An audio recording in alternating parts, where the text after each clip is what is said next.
Congressional Budget Office is out with its analysis of the Republican bill to repeal and replace Obamacare. The nonpartisan CBO estimates 14 million Americans would lose their health insurance coverage by next year. That number would climb to an estimated 24 million by the year 2026. CBO says the GOP plan will cut the federal deficit by $337 billion by 2026. Health and Human Services Secretary Tom Price, a short time ago, cast some doubt on those numbers this afternoon. So we disagree strenuously with the report that was put out. We believe that our plan will cover more individuals at a lower cost and give them the choices that they want, for the coverage that they want for themselves and for their family, not that the government forces them to buy.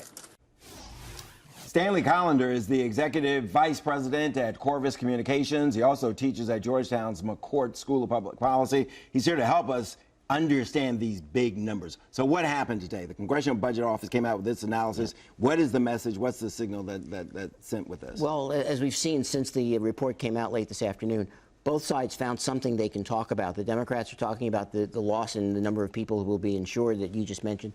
The Speaker Ryan has forgotten about that, but he's emphasizing the reduction in the deficit. My guess, my very strong suspicion here is that the deficit numbers are going to fade away by tomorrow morning, and everyone's going to be focusing on the loss of the fewer number of people who are insured. Because President Trump said that there would be insurance for everybody. This is not good news for the president, the position he carved out for himself. No, and if you remember earlier today, the president said, you know, maybe we shouldn't do it this year. Maybe we should just wait a whole nother year to do it. So people seem to hate it even more.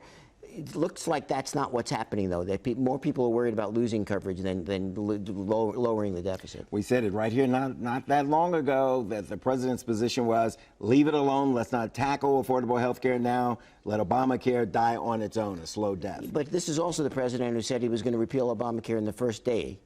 I mean, I really thought he was going to do it from the podium at the inauguration. So there's a political promise here, a political problem, and it's only going to get worse as more and more people realize what it's going to cost them under this new plan. It may very well be the Republicans have to go back to the drawing board and make some changes. And Democrats, if they're smart, will put faces on these numbers. We will see the people that are likely to lose health care. Oh, yeah. If you go to the CBO website and look at the report, they give you some examples of people at certain ages and certain income levels. Elderly, lower income, don't do well, and those were people who voted for Trump the last time, voted for Republicans. They're not going to be happy. I'm going to bet the congressional representatives from Kentucky and West Virginia have a lot to explain right now to their constituents. Oh, almost certainly. Also those from Michigan, from Wisconsin, from Minnesota.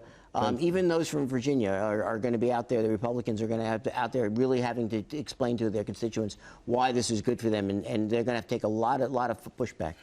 This late story has kind of overshadowed some other big news, especially for this area. That is the Donald Trump budget that people are talking about now, and the incredible hits that the Washington region, the DMV, would take. Yeah, you put it exactly the right way. Now, the budget comes out on Thursday, so we haven't seen it yet.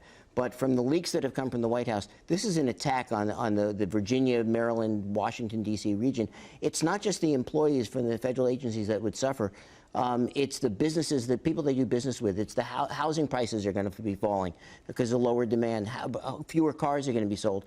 I mean, if, in fact, Congress goes along with this, it's going to be not an economic disaster, but really create a era of economic difficulty for Virginia and the area. Is it a stretch to say that he might be able to get away with it because of the way the DMV voted in this last presidential race? You know, I don't think so. I mean, yes, there'll be some reduction in federal employment. I don't think there's any doubt about that.